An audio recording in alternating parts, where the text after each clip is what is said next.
dificultad para saber la diferencia entre una miocardiopatía hipertrófica, una dilatada y una restrictiva. O cuando te hablan de una hipertrofia concéntrica y excéntrica. ¿Sería lo mismo? Pues no. Quédate hasta el final de este video y aquí te vamos a explicar la diferencia de cada una de las mencionadas anteriormente. Así que empecemos con el video. El tema de hoy es miocardiopatía hipertrófica. Aquí tenemos el desglose de lo que se va a tratar hoy.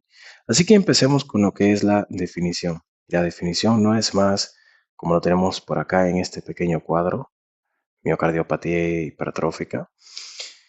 La miocardiopatía hipertrófica es causada por alteraciones genéticas, que más adelante vamos a hablar cuando estemos hablando de la etiología y la fisiopatología. Pero cuando podemos hablar de una definición, podemos decir que una miocardiopatía hipertrófica es aquella miocardiopatía que se va a presentar con reducción de la fracción e eyección, disfunción sistólica, aumento del grosor ventricular izquierdo, principalmente el septo interventricular y disminución del volumen del ventrículo izquierdo. Pues te vamos a explicar ahora en la fisiopatología qué es lo que no quiere decir todo esto. Fisiopatología de la miocardiopatía hipertrófica. La fisiopatología de la miocardiopatía hipertrófica la podemos dividir en dos. Podemos decir que este es el septum interventricular, podemos decir que este es la mitral y este es el lado de la tricúspide. Como nos interesa el lado izquierdo, podemos decir que una de las formas en cómo se va a presentar la clínica en el paciente con miocardiopatía hipertrófica es porque va a presentar una clínica como si fuera una estenosis aórtica. ¿Por qué causa esto? Pues fácil. Esa hipertrofia del septo interventricular lo que va a hacer es que me va a obstruir un poco la luz de la válvula aórtica y se va a reflejar como si fuera una estenosis aórtica en el paciente.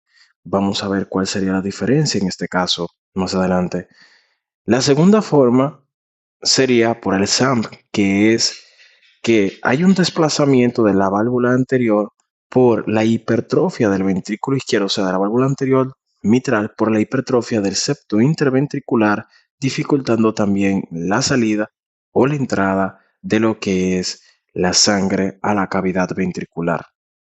Esta sería una de las dos formas de presentar la clínica en el paciente.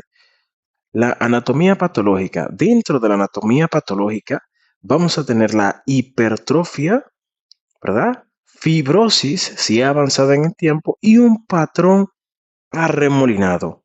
Ahora, cuando hablamos macroscópico, que eso lo vamos a ver cuando le hagamos un ecocardiograma al paciente, macroscópico vamos a ver que va a presentar un septum interventricular mayor a 15 milímetros.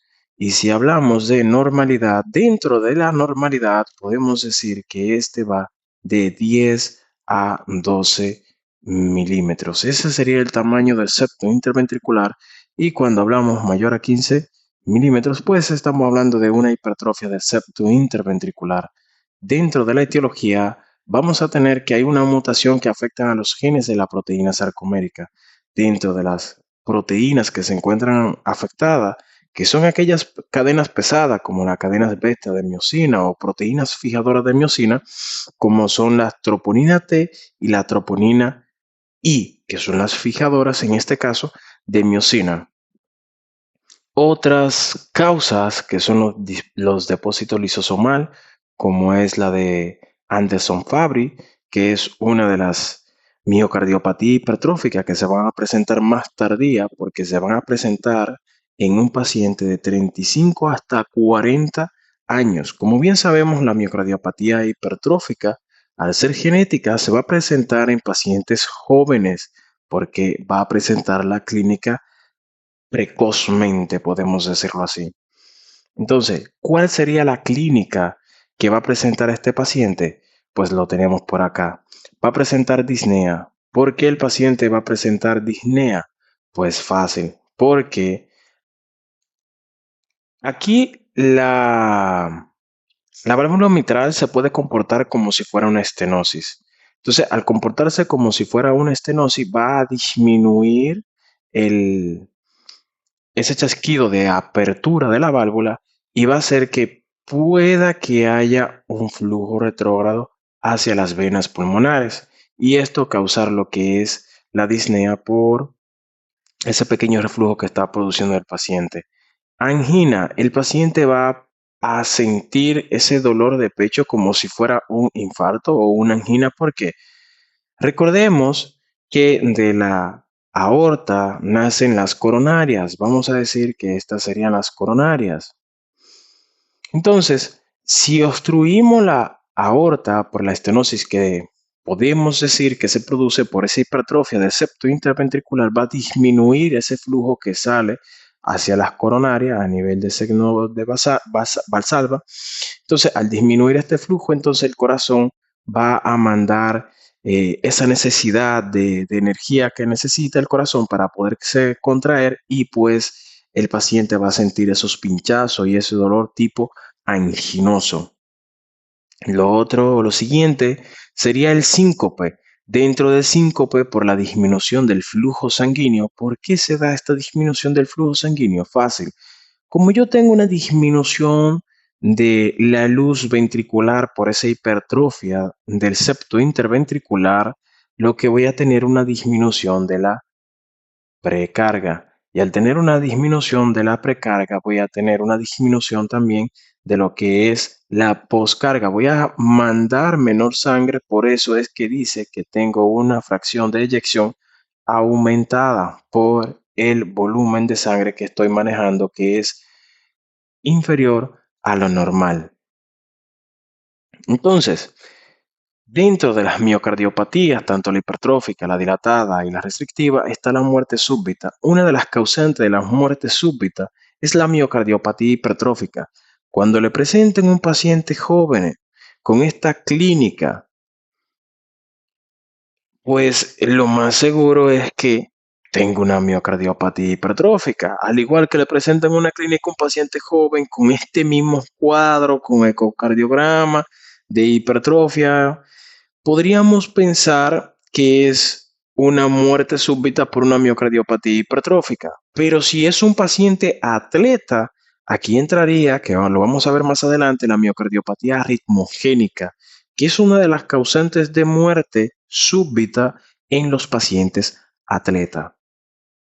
Entonces, seguimos con la exploración física. Dentro de la exploración física, vamos a ver que vamos a escuchar un cuarto ruido. Dentro de ese cuarto ruido podemos escuchar también un desdoblamiento del segundo ruido, pero también podemos escuchar un soplo sistólico rudo localizado a nivel del foco auscultatorio, a nivel aórtico, pero que no se irradia hacia carótida. Si se irradiara hacia carótida, pues yo pensaría en una estenosis. Ahora, ¿qué tenemos que saber en la exploración física? Ok, cuando yo me ausculto a nivel del foco aórtico y yo escucho un soplo sistólico que aumenta con la maniobra de Valsalva, es probabilidad no es seguro que el paciente tiene una miocardiopatía hipertrófica. Diagnóstico. Dentro del diagnóstico vamos a ver en el electrocardiograma ondas Q, pero sin infarto. Vamos a ver ondas T negativa. Cuando presenta ondas T negativa gigante, podemos hablar de una miocardiopatía de Yamaguchi, que es una de las miocardiopatías frecuentes en Japón. El ecocardiograma, pues el ecocardiograma me va a decir el tamaño del septum interventricular, como lo podemos ver aquí, y la apertura de la válvula y también la luz de esa válvula, si está disminuida, si no está disminuida. El tratamiento. El tratamiento de la miocardiopatía hipertrófica van a ser los beta bloqueantes. Ahora, si el paciente se le pone beta bloqueante y sigue con sus síntomas, ¿qué vamos a hacer? Vamos a hacer una cirugía que se va a llamar la cirugía de Morrow. La cirugía de Morrow consiste en que vamos a decir este es el septum interventricular hipertrófico y Lo que va a hacer la cirugía de Monroe es lo siguiente, pues cortar una parte del septum para disminuir su tamaño y así evitar lo que es la disminución de la luz tanto de la mitral como de la válvula aórtica. También podemos hacer una ablación. En esta ablación por alcohol, como digo yo, lo que vamos a hacer es que vamos a producir como si fuera un infarto. ¿Por qué? Porque lo que vamos a hacer es que a nivel de estas arterias que irrigan lo que es el septum interventricular, vamos a decirlo, vamos a cortar ese flujo sanguíneo para que no siga nutriendo lo que es el septum interventricular directamente y no siga teniendo ese crecimiento tan absurdo y abrupto que tiene el paciente en este caso.